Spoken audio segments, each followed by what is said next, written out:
Hello student. Python के इस theoretical session में हम एक्सप्रेशन से रिलेटेड कॉन्सेप्ट पढ़ेंगे। इससे पहले हमने जो कल स्टडी किया था वो ये था कि टाइप कन्वर्जन। जैसा कि हमने आपको बताया था कि टाइप कन्वर्जन में बेसिकली एक टाइप डेटा टाइप से दूसरे डेटा टाइप कन्वर्सेशन यानी बदलना ही टाइप कन्वर्जन कहलाता है।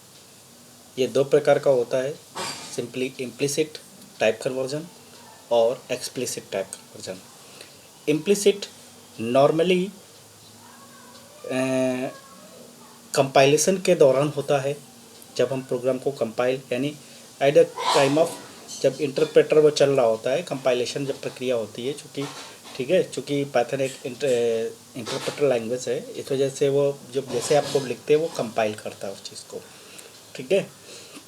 देन और जब हम उसको रन कराते हैं उसी टाइम पे कंपाइलेशन के दौरान जब रन प्रक्रिया होती है तभी क्या कहते हैं, ठीक है, और उस जगह पर हमारा इम्प्लिसिट टाइप कन्वर्जन होता है। सिंपली जैसे मैंने आपको एक बहुत अच्छा सा एग्जांपल दिया था कि आपने एक ए लिया, ए में वैल्यू 10 लिया एंड बी में वैल्यू 20.5 लिया, then C equal to the. अब देखिए ए का जो नेचर था, बी का जो नेचर था, दोनों अलग अलग थे, ठीक है। तो अब जब आप इसका रिजल्ट निकालेंगे तो आपको हमेशा उसका यानी कि फ्लोट टाइप वैल्यू ही आपको मिलेगी हमेशा, ठीक है। और दूसरा हमने जो पढ़ा था वो एक्सप्लिसिट था, ठीक है। एक्सप्लिसिट को टाइप कास्टिंग भी कहते हैं क्योंकि वहाँ पर जो पाइथन में इनबिल्ट फंक्शन है, तो टाइप कन्वर्जन एक टाइप से दूसरे टाइप कन्वर्ट करने के लिए हमें क्या कहते हैं, एक्सप्लिसिट टाइप कन्वर्जन की ज़रूरत होती है, तो इसे टाइप कास्टिंग भी कहा जाता है। चलिए, तो आज के सेशन में हम यहाँ पर एक्सप्रेशन पढ़ेंगे। एक्सप्रेशन और the representation of value. Simply जो एक्सप्रेशन होते हैं वो किसी वैल्यू को रिप्रेजेंट कर रहे होते हैं।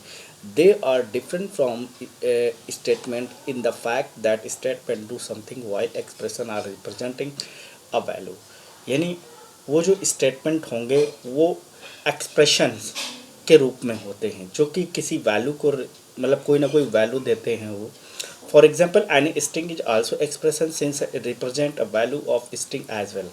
मतलब अगर आपने जो भी क्या कहते हैं स्ट्रिंग दिया है और स्ट्रिंग में कोई भी ऑपरेशन लगाया हुआ है, तो कोई भी ऑपरेशन इन द सेंस कि मतलब आप दो स्ट्रिंग को जोड़ना चाह रहे हैं, तो वहाँ पर जो आप एक्सप्रेशन लिखेंगे वो किसी दो स्ट्रिंग का ऐड तीसरे स्ट्रिंग में ऐड करेंगे, ठीक है। Then Python has some advance construct that which you can represent value, and hence these constructs are also called expressions। तो क्या है कि पाइथन में कुछ हमारे पास एडवांस कंस्ट्रक्ट्स हैं जिनके द्वारा हम एक्सप्रेशंस को बना सकते हैं। एक्सप्रेशंस का मतलब होता है जैसे आपने ए इक्वल टू ए की कोई वैल्यू ली, बी इक्वल कोई वैल्यू ली, तो C equal to A plus B आपने लिखा, तो ये एक एक्सप्रेशन है, ओके। तो C equal to A plus B एक एक्सप्रेशन होता है जो कि हमेशा आपको एक वैल्यू देता है, ठीक।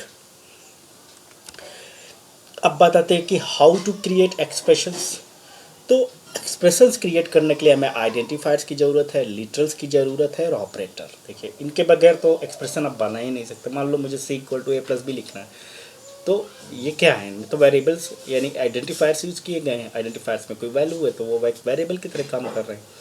देन अब हम बात करते हैं आइडेंटिफायर। तो identifier is the name that is use to define a class, a function, a variable module और ऑब्जेक्ट इज़ एन आइडेंटिफायर, ठीक है। आइडेंटिफायर जैसे हमने आपको बताया था कि सिंपली हम अपनी चीज़ों को पहचानने के लिए आइडेंटिफायर एक नेम प्रोवाइड करते हैं, ठीक है।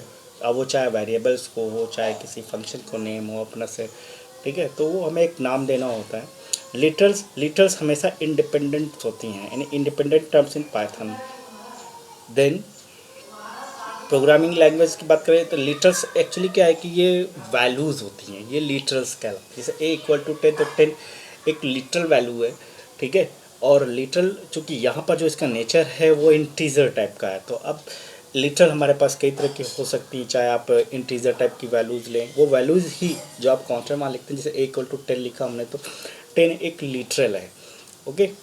दोन floating point literals and imaginary literals and इस तरह की मतलब हमें कई तरीके की लिटरल